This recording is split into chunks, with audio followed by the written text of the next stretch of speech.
Assalamualaikum warahmatullahi wabarakatuh, sahabat yang dirahmati Allah. Nabi Isa alaihi salam adalah salah satu nabi yang wajib diimani seluruh umat Islam di dunia. Beliau diutus oleh Allah Subhanahu wa Ta'ala kepada Bani Israel karena kesesatan yang dilakukan oleh kaum tersebut sepeninggal Nabi Musa alaihi salam. Tidaklah sempurna iman seorang Muslim bila tidak mengimani keberadaan salah satu dari 25 nabi-nabi yang memiliki kemuliaan di sisi Allah Subhanahu wa Ta'ala. Pada akhir zaman, Nabi Isa alaihi salam akan kembali turun ke bumi untuk membunuh Dajjal, musuh umat Muslim yang paling ditakuti karena kehebatan fitnahnya.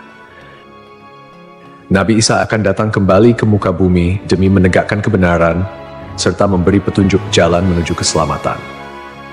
Selain itu, ia juga membawa misi penting untuk membunuh Dajjal. Dajjal akan menyebarkan fitnah, kemudian berusaha menyesatkan umat manusia agar jauh dari jalan Allah.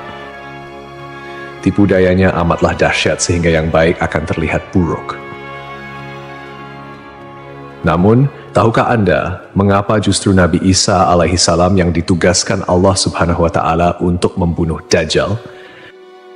Mengapa bukan Nabi Muhammad Shallallahu Alaihi Wasallam yang secara syariat sebagai junjungan seluruh umat Muslim di dunia? Sejatinya, hanya Allah SWT yang tahu alasan mengapa mengutus Nabi Isa untuk membunuh Dajjal. Tapi sebelum lanjut, jangan lupa klik tombol subscribe, like, komen, dan lonceng notifikasi sahabat untuk mendukung channel ini agar terus menyiarkan syiar Islam. Serta silakan tulis harapan sahabat di kolom komentar. Semoga semakin banyak yang mengaminkan, maka makin cepat terkabul. Membuktikan Nabi Isa masih hidup. Alasan pertama yaitu membuktikan bahwa Nabi Isa masih hidup. Bangsa Yahudi dan Nasrani percaya bahwa Nabi Isa dibunuh dan disalib oleh orang-orang Romawi. Namun, sebenarnya Allah Subhanahu wa Ta'ala menyelamatkannya dengan menggantikan peran Nabi Isa alaihissalam kepada orang yang wajahnya diserupakan dengan beliau. Sedangkan Nabi Isa alaihissalam sendiri diangkat ke langit atas izin Allah Subhanahu wa Ta'ala. Karena ucapan mereka orang Yahudi, sesungguhnya kami telah membunuh Al-Masih Isa putra Maryam, Rasul Allah. Padahal mereka tidak membunuhnya dan tidak pula menyalibnya, tetapi yang mereka bunuh ialah orang yang diserupakan dengan Isa. Ini sesuai dengan Al-Quran surat An-Nisa ayat 159 yang artinya, tidak ada seorang pun dari ahli kitab kecuali akan beriman kepadanya Isa sebelum kematiannya. Dan di hari kiamat nanti, Isa itu akan menjadi saksi terhadap mereka. Hal ini membuktikan bahwa tuduhan bahwa Nabi Isa telah disalib oleh kaum Yahudi adalah salah. Sebab selama ini kaum kafir mempercayai bahwa Nabi Isa sudah wafat. Sementara Allah menegaskan dalam firman-Nya bahwa Nabi Isa telah diangkat ke langit sebelum kaum Yahudi membunuhnya. Di hari akhir, Dajjal muncul dengan segala tipu dayanya, kemudian dibaiat oleh kaum Yahudi. Kaum Yahudi juga bersedia menjadi bala tentaranya dengan keinginan membalas dendam terhadap kaum muslimin. Kemudian Allah menurunkan Nabi Isa yang menurut mereka sudah mereka bunuh di masa lalu. Allah menolong Nabi Isa sehingga berhasil membunuh Dajjal dan mengalahkan bala tentaranya. Di masa itu, mereka sama sekali tidak bisa lolos. Bahkan jika ada seorang Yahudi yang bersembunyi di balik pohon, batu, atau dinding, maka benda-benda itu akan berseru, "Di sini ada orang Yahudi." Dekat dengan Nabi Muhammad. Salah satu nabi yang memiliki kedekatan khusus dengan Nabi Muhammad adalah Nabi Isa. Aku adalah manusia yang paling dekat dengan Isa bin Maryam. Antara zaman kami berdua tidak ada nabi yang memisahkan. Selain itu, Nabi Isa sendiri pernah berdoa kepada Allah Subhanahu wa Ta'ala untuk dijadikan umat Nabi Muhammad. Oleh sebab itu, Nabi Isa diturunkan ke bumi untuk menjadi umat Nabi Muhammad. Pasalnya, berita tentang keistimewaan Rasulullah Shallallahu Alaihi Wasallam memang sudah diketahui pada zaman Nabi Isa. Hal tersebut diterangkan di dalam Injil sesuai surat Al-Fath ayat 29. Nabi Muhammad adalah utusan Allah dan orang-orang yang bersama dengan dia bersikap keras terhadap orang-orang kafir yang bersikap memusuhi, tetapi berkasih sayang sesama mereka. Itu adalah sifat-sifat mereka yang diungkapkan dalam Taurat dan Injil. Yakni seperti benih yang mengeluarkan tunasnya, kemudian tunas itu makin kuat, lalu menjadi besar dan tumbuh di atas batangnya. Tanaman itu menyenangkan hati orang yang menanamnya. Keadaan mereka diumpamakan seperti itu. Karena Allah hendak membuat marah orang-orang kafir. Allah menjanjikan kepada orang-orang yang beriman dan mengerjakan kebajikan di antara mereka ampunan dan pahala yang besar. Nabi Isa alaihissalam kembali turun ke bumi diyakini akan menegaskan kebenaran dari ajaran Nabi Muhammad SAW. Tidak bisa dipungkiri bahwa saat ini banyak umat Nabi Isa yang tidak menerima ajaran Nabi Muhammad SAW. Padahal Nabi Isa alaihissalam merupakan pengikut dari Rasulullah SAW.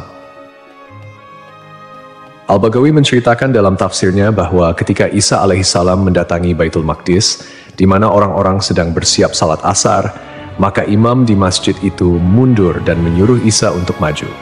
Namun Nabi Isa enggan dan ia tetap salat di belakang imam dengan syariat Nabi Muhammad SAW. Menjalankan kewajiban jihad. Menjalankan kewajiban jihad sebagai kaum muslimin adalah tugas yang penting. Maka Nabi Isa diturunkan ke bumi untuk menjadi umat Nabi Muhammad. Keistimewaan Nabi Muhammad memang sudah diketahui sejak masa Nabi Isa dan diterangkan di dalam Injil sesuai surat Al-Fath ayat 29, yang artinya, Muhammad adalah utusan Allah dan orang-orang yang bersama dengan dia bersikap keras terhadap orang-orang kafir, tetapi berkasih sayang sesama mereka. Kamu melihat mereka ruku dan sujud mencari karunia Allah dan keridhaannya. Pada wajah mereka tampak tanda-tanda bekas sujud. Demikianlah sifat-sifat mereka yang diungkap Taurat dan sifat-sifat mereka yang diungkapkan dalam Injil. Saat Nabi Isa turun ke bumi, Dajjal sudah berada di tengah masyarakat dan memperdaya manusia. Sebagai kaum muslimin, Nabi Isa berkewajiban untuk berjihad melawan Dajjal dan bala tentaranya. Menjalankan kewajiban jihad.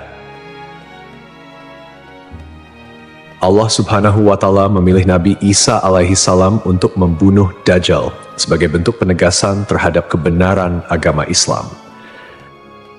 Sebagian umat Nabi Isa masih belum menerima ajaran Nabi Muhammad dan masih memandang Nabi Isa sebagai anak Allah Subhanahu wa Ta'ala, walaupun Nabi Isa sendiri menolak klaim tersebut.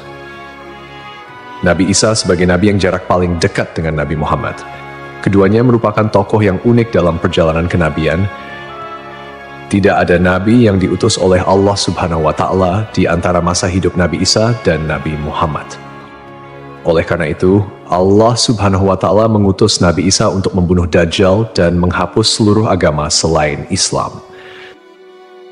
Tujuannya agar umat Nabi Isa menyadari kesesatan pandangan mereka dan beriman kepada Allah Subhanahu wa Ta'ala serta Nabi Muhammad sebagai nabi terakhir. Tindakan ini juga menggambarkan bahwa agama Islam adalah agama yang benar dan sempurna, mengintegrasikan ajaran-ajaran para nabi dari sebelumnya. Agama Islam sebagai agama rahmatan lil alamin yang membawa kedamaian, keadilan, dan kesejahteraan bagi seluruh makhluk. Nabi Isa diberikan mukjizat luar biasa seperti menghidupkan orang yang telah mati, menyembuhkan orang buta dan sakit, serta berbicara di buayan hingga dapat menciptakan burung dari tanah liat. Nabi Isa sebagai penyempurna dari ajaran sebelumnya menyampaikan bahwa setelahnya akan muncul seorang utusan terakhir, yakni Nabi Muhammad. Nabi Muhammad, nabi yang paling mulia dan utama di antara semua nabi. Beliau dianugerahi mukjizat terbesar, yaitu Al-Quran, yang merupakan firman Allah Subhanahu wa Ta'ala yang tidak dapat ditiru ataupun diubah oleh siapapun. Selain itu, Nabi Muhammad juga memiliki syafaat, yaitu pemberian ampunan kepada umatnya di hari kiamat. Melalui perbuatan membunuh Dajjal, Nabi Isa akan memperkuat dan menegaskan kemuliaan Nabi Muhammad, mengakui kedudukannya sebagai nabi penutup zaman. Tidak hanya Al-Quran, Nabi Muhammad juga diberikan mukjizat lain seperti membelah bulan dan air mengalir dari jemari tangannya. Perjalanan Isra dan Miraj serta mampu bersabda dalam berbagai bahasa. Mukjizat-mukjizat ini menunjukkan kekuasaan Allah yang melampaui batas akal manusia. Sementara keistimewaan Nabi Muhammad sebagai utusan Allah yang paling sempurna semakin terungkap, akhlak mulia, kejujuran tak tercela, keberanian luar biasa, dan kepedulian yang mendalam terhadap umatnya juga menjadi bagian dari kepribadian Nabi Muhammad. Beliau adalah uswatun hasanah, telan baik bagi seluruh manusia. Hubungan dekat Nabi Isa dan Nabi Muhammad terlihat jelas, di mana Nabi Isa adalah nabi yang paling mendekati masa kenabian Nabi Muhammad tanpa ada nabi lain yang diutus oleh Allah antara keduanya. Nabi Isa bahkan menyampaikan kabar tentang kedatangan Nabi Muhammad sebagai nabi terakhir. Beliau mengakui bahwa Nabi Muhammad adalah nabi penutup para nabi dan menyatakan persaudaraan di antara mereka, cinta dan saling menghormati. Nabi Isa dan Nabi Muhammad menjadi bukti kebersamaan spiritual dengan mengakhiri keberadaan Dajjal. Nabi Isa secara simbolis menegaskan kemuliaan Nabi Muhammad dan menghormati sebagai nabi akhir zaman. Untuk dikembalikan ke tanah. Alasan selanjutnya, Nabi Isa alaihissalam akan dikembalikan ke bumi sesuai kodrat manusia yang tercipta dari tanah. Hal tersebut sebagaimana yang dijelaskan pada surah H ayat 5 yang artinya, dari bumi kami menciptakan kamu, dan kepadanya kami akan mengembalikan kamu, dan daripadanya pula kami akan mengeluarkan kamu pada kali yang lain.